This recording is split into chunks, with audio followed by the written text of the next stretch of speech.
Everyone in this room, in this table, has seen it, and everyone here holds what I would assume is the same general opinion.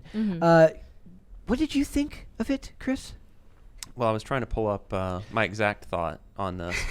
I did watch that trailer. Yeah. I didn't realize it was a series. I thought it was a movie. It's a series. It's an 8-episode series, and I watched the whole thing, and I fell asleep twice. They stretch it out for 8 episodes? 8 episodes. Yep, and it ended on a cliffhanger, so they might have a season 2, but if they do, I'm just going to throw the whole TV out. Well, we're already in hell, so that doesn't surprise Exactly. me. Well, the first thing that I thought of when I watched the trailer, I thought of a quote from Ibram X. Kendi, and I wanted to retrofit that quote, just changing out a few words to kind of express how I felt about what I just watched. So I'm going to give you the quote. What's the problem with being not funny? It is a claim that signifies neutrality. I am not funny, but neither am I aggressively against funny. But there's no neutrality in the funny struggle. The opposite of funny isn't not funny. It is anti-funny. Yes. Yes. They have imbibed the woke agenda to the extent to where they have actually embraced anti-funny. Yeah. Well, it's not just that it's not funny. It's that it's intentionally mean-spirited. Yeah. That's the way I like to put it. It's cynical.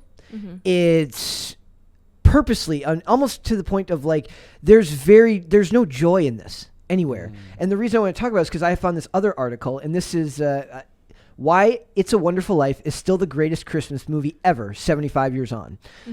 First of all, I'm just amazed that that's even allowed to be talked about now, because anything that old is usually considered bad now. It's some or a type classic. No, everything that old is considered bad, as in it's some type of like, because it's part of America's past, and America's past is inherently bad, and that goes with art too. To a lot of these sites that report on this stuff, it's what's the song, the Christmas song that they always cancel? Cold Outside. It's baby, it's cold. Baby, it's cold with, outside. Lady Gaga and that one late singer. No. Well, they had their own version. They Okay. had their own version, and I thought it was really sweet, because if you saw an interview with Lady Gaga where she talks about that singer, legit, his last live performance, because he has early stages of Alzheimer's, so he doesn't remember a lot of things, but when that song played and he saw Lady Gaga, he was like, my friend, Lady Gaga, on live stage. That made her cry, because that's the first time he ever called her Lady Gaga, and they said something in his brain like started remembering her, because like his whole life was just singing. So that's why that song is like so like meaningful to me, because like it helps an old man remember who he is. Interesting. I mean, that's way off topic, but that's really really interesting. I didn't know that. Fun facts of Miracle. Well, if you preserve these cultural, songs and movies and stuff, then they actually serve a genuine purpose that's healing and good and joyful, which is the opposite of the kind of stuff that you're seeing in Santa Inc. But I do have a quick question. It's a Wonderful Life. Is it the movie quote where they said every time a bell rings, an angel earns it? Okay, thank you. Yeah, that's the one. Yes. So this article, and that's literally the start of the article. It says, every time a bell rings, an angel gets his wings. It's one of the most famous lines, I think, from a movie anytime, says Caroline Grimes, who played young Zuzu Bailey. The little girl who said the line 75 years ago in Frank Capra's enduring festive classic, It's a Wonderful Life. Grimes is talking to fandom on the 75th anniversary, and the angel getting his wings upon the ringing of this particular bell in this scene is Clarence, the wingless trainee guardian from heaven sent to Earth to save James Stewart's innately good but desperate George Bailey from taking his own life. It's deep, and it takes deep themes, and it makes it about hope, and it makes it about what a magical experience that time of year is, right? And there's deep-seated connections to the actual human experience there, like things we've all felt: desperation, sadness, grief, all these things that movies are supposed to embody. Now, granted, these are two different genres. Santa Inc. and It's a Wonderful Life, but exactly, they're connected to Christmas, which is supposed to be about hope, and it's supposed to be about connection with family and all these things. It's inherently not a cynical holiday. Everyone loves Christmas. There's a Just Some Guy video yesterday where he's like, everyone likes Christmas. Even non-Christians like Christmas. He's like, Jewish people like Christmas. Everyone likes Christmas. It's not something you just don't like. Because it brings something inside of us that because like a great message about Christmas, it like, even though like you don't celebrate it, it brings like a kind of warm, fuzzy feeling in you. And like every time December comes around, everybody feels happier. Do you notice that? Yep. Absolutely. Mm-hmm. Yeah. Like yeah. Christmas brings that out of people, and that's why I'm so offended by Santa Inc. and it shouldn't be a thing. Like, I just hate that whole show. I hate the main character. She shouldn't exist. I hesitate to say it shouldn't be a thing. I think they're allowed to create whatever they want. I think that you're ruining your target market, and you don't really understand the purpose of the genre. There's one thing that a lot of videos talk about. There is probably no more emotionally manipulative genre than Christmas movies. Anyone who's been forced to sit through a Hallmark movie understands that those are extreme. It's like their own personal Pixar formula. Come on. It's emotionally manipulative, but we look for that time of year because it really does. Like, those genres are supposed to connect with you. But come on, don't you get excited when you see Charlie Brown's Christmas? Yes, I do. He has a Charlie Brown Christmas tree now. Oh, you do? Yep. Yeah. Sent it, my friend sent it to me. I put it up in my room. Yes. I love Jingle All the Way. I love. Just watched it I yesterday. love the Santa Claus. I love Miracle on 34th Street. I love Christmas movies. Yeah. And so to see something like Santa Inc., which is purposely mean-spirited and has very little connection with anything that Christmas is actually about. It's just about swearing. It's about being mean-spirited and rude to one another. And stereotypes. And it stereotypes every single character there in a way that is unflattering to everybody. And like the worst kind of art, it has an agenda. Exactly. And that's like, that part to me doesn't even, like, I would have done, like, even if there wasn't like the jokes about anti-marriage jokes, like jokes about abortion and stuff like that, which are all awful. But if there was none of that, and it was just people being crass, rude, loud, fart, and that type of humor, which I personally don't like. But it's done with such little attempt to be. It's so tone deaf, meaning that there's no nuance to it at all. Like, I think the example is, like, if there was one character like that, if the show had one character that was like that, and it's played across as like kind of a backdrop to it contrasts the rest of the characters, that would be one thing. But everyone's like that. There's no personality. It's just awful. They could have done this right. Have you watched this Netflix show? It's a Portuguese TV show, and it's called No One's Watching, and everybody's like a redhead and they're angels. And is it Christmas related? No, it's not Christmas related, but it's very religious related. So basically, like, they're guardian angels. They're not supposed to like change your outcome, but they do like touch little things. Like, so for example, if I had a guardian angel, it would tap like maybe my water bottle and then it changes my luck.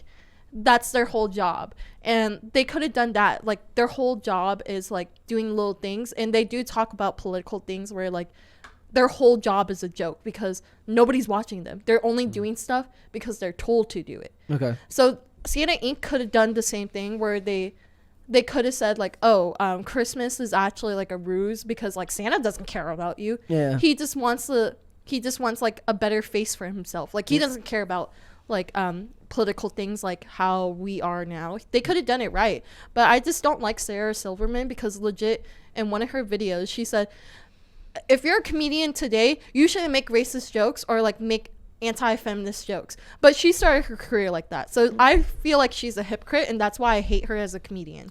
The example is always given is like it's called pulling the ladder up behind you. Yeah. Right. You're allowed to make those jokes, and you've made your money now. You've gotten your status in society. Now you pull the ladder up behind you. Seth Rogen literally made comments. He says, "I'm actively trying to make movies with less white men." Yeah. Which makes me roll my eyes to no end. Like I said, I hate that these things are connected. Yeah. But it's like just that is so cynical. Right. And so mean-spirited and so driven by, ideology. I hate it. Yeah. And I don't want people with that type of personality to try and tell me what a Christmas movie is supposed to be about. Yeah, Well, that's so true. Like, pulling together components of what both of you were saying, you're just like, well, if it was one character that was the problem, and it was like, and that's like the Christmas Carol model, right? And that's why I love a movie like Scrooged so much, I mean, you get to see the cynical jerk, and then you also get to see all of the Christmas spirit that he is declining and refusing to participate in. Yeah. And then at the end, you see the transformation, I mean, I love that. And I mean, and the same thing happens in It's a Wonderful Life, essentially. And you would need a level of understanding of there is no change by the end of Santa Inc. Everything is the same. I really wanted her to get punched in the face or got run over, but she didn't. Somebody else did. And I was really disappointed. I was like, why did you do that to Junior? Don't do that to Junior. No character changes? The protagonist doesn't change? Nope, she doesn't. She got upset at Santa because Santa gave her a good answer why she wasn't chosen as the first female Santa. He said, it's because you don't like children. Children can feel that you're uncomfortable with them. That's why I did not choose you, but I'm offering you a better job. And she did not accept it. She basically flipped Santa off and said, F you to hell. So nothing is learned. That's horrible. Nothing changes. The cynicism that was there in the beginning is there at the end. No lessons are learned. And you wonder why people reject this type of entertainment beyond just the crass nature of the jokes. Like, rude jokes don't bother me. I don't care about that. I care about the fact that it doesn't work within the genre and that it just comes off as mean. South Park can tell crass jokes in a way that somehow manages to make both sides feel like they can take a joke and move on. But there's none of that here. But it has a dramatic trajectory. Like Yeah, if you don't have 3 acts, you don't have a dramatic trajectory, then there's no reason to watch it. Yeah. Exactly. Like South Park, they do make fun of Christmas. Like they have like those highly Christian forest animals where they're actually praising Satan, but they're like, we're doing it for the great of Lord Jesus Christ. But then like they have like a weird orgy and like cut themselves open. Like I thought that was funny because it's like very Christmas like they're cute little animals and then they do those and I'm like, what is happening? They could have done something like that, but they didn't. The one thing that made me laugh in that whole show was the taser that was like Christmas lights. That was like the only thing that made me giggle, even the slightest bit. You didn't see the baby chasing his babysitter with scissors? I thought that was funny. I was like, that baby's my favorite character. Like, I didn't like her mom because her mom hated her. Like, legit, she said, I hate you, and I wish I never gave birth to you. Yeah, there's there's all sorts of weird, like anti-parenting messages. Like, kids don't have kids, they're going to ruin your life, all this stuff. On a Christmas movie. Yeah. A Christmas show. That's so bizarre. I feel like if they did want to write the whole TV show like that where they're like, I hate you, but then like they had that third act where like she says, no, I actually love you, but no, like the mom didn't learn anything. She still favors the pothead son, and like basically her whole family screwed her over. Sorry if you want to watch more of it, but I don't recommend it. Not gonna happen. I thought you've seen it. That's why I picked this topic. I thought you said. Did you watch the whole thing? The trailer was enough for me. Okay. No. So episode 7, basically they had a pool where they want to see who's going to be the next Santa. Her whole family betted against her and voted for the fat white guy. And like basically when they announced the fat white guy was Santa, her whole family became millionaires because everybody voted for her. And her family was like the only smart one. Like her grandfather said, ha, bitch, I put my whole life savings into this. Now I'm a millionaire. And they robbed her too at the end. There's one more part here that I just want to add about this because it speaks to what we were talking about, the disposability of entertainment, right? Yeah. So it says, this is a quote from the actress who was in the movie that they were talking about above. She played, what did they say? What was the character she played? Carolyn Grimes. She played Zuzu Bailey. And it says, I feel honored, says Grimes. I feel privileged that I was chosen to be that little girl in the movie. It was an absolute blessing in my life because I have been living It's a Wonderful Life since. Is there anything about Santa Inc. that's going to make an actor or an actress in that movie feel that way 75 years later? No, unless you like looking at lady reindeers with antlers who are super yoke. There's nothing meaningful behind stuff like this, and that wouldn't bother me if it wasn't for the fact that these types of things are now like, who's marketing this? Who is it for? That's what I want to know. Who in the marketing department decided that this was something good that people were going to want to watch? The score bears out that that's not true. That's true that it's not. That nobody wants to see stuff like this, and nobody's to say that they shouldn't make this stuff, but they deserve to take the L and admit that what you made goes against what people want to see. People are looking for just the slightest bit of actual, genuine emotion in these things, and reject cynicism and reject the negativity. If for no other reason than it's Christmas. Yeah, that's true. And also, speaking about like Seth Rogen not wanting to hire like white men, there's past 2 days straight, there's articles of him claiming that white supremacists are reviewing Santa Inc. just to make it low scoring. He said that there was tens of thousands of them, which proves to you how delusional that is anyways. So that's the thing. The people that are making stuff like this, they're so out of touch. I mean, they're so dizzy and lightheaded off of, huffing the smell of their own flatulence. Yep. Yeah. They don't have any sense of what it means to create meaningful artwork. Yeah. And I mean, and that's what It's a Wonderful Life is. Exactly. It's art. Yeah, it's actual art. It is because it's meaningful. There's a dramatic trajectory. The protagonist changes at the end, and it conjures up genuine emotion. Yeah. But I will throw this one thing out here because when was the last time you saw It's a Wonderful Life? A couple years ago. I never watched it. Never watched it? I watched it about a week ago, and Yeah. it's so magical. And I told my wife, I was just like, you got to watch this. She's allergic to black and white movies. Yeah. I was like, I'll get a colorized version. There's a colorized version on. Is there actually? Yeah, Oh, on that's Amazon. so Oh, wow. cute. So I was just like, okay, we'll sit down and watch it. As soon as it starts, it's this colorized ringing bell. She was just like, I'm not going to watch this. Oh, man. But there Try is to a get her to watch solution. Citizen Kane. That's not going to happen. No. I've tried many times being a journalist. But I will throw something out here for anybody that's allergic to black and white movies. There's a Christmas gem that was made in 2000. This movie does not get the attention that it deserves, but it is a modern day remake of It's a Wonderful Life, and you get to experience a character go, I mean, literally from 0 to 100, from the most cynical, awful, worthless person to a person that really embraces life. And it takes place during Christmas, and it's so amazing, and the performance is so compelling from everybody, but especially the main guy, The Family Man with Nicolas Cage. Oh, wow. Have you seen this? I haven't. I know what it is. Nobody has seen this I know movie. what it is. And it is you will be in tears by the end of this movie. I watch it every year. I'm always in tears. It's one of the most emotionally arresting Christmas movies of all time. It is an instant classic. It needs Excellent. more attention. You have to see it. We should Wait, watch is it actually a good Nicolas Cage movie? You know how he is as an I know actor. how he is. He wasn't Yeah. desperate for money in 2000. That's so- right. Yeah. That's right. No, this is. I mean, it sweeps you away. It's amazing. We're gonna have to watch it. Yeah, we have to watch have it to watch together. it. Is it on, Family Man. is it on streaming? I'm not sure, but I got Here. a DVD. If you Bring need it in. I will. House work Christmas party. We'll all Let's watch do it. Let's do it. I'm down. Yeah. Let me see if it's actually on a streaming service It probably right now. it probably is. You might have to pay for it, but I'm sure it's somewhere. So it's actually a 2000 movie, exactly 2000, Yeah. and it's a 2-hour and 5-minute movie. Chris knows his stuff. Yep. Let me see if we can watch it on some streaming service. You have Amazon Prime. Yes, you do. There's also, you can pay for it. I mean, not pay, rent it for $3.99 on YouTube. All right, well, let me just tell you the premise real quick, Yeah. as briefly as possible. So he is a corporate executive scumbag in New York City, living the best life, amazing apartment, has everything that he wants.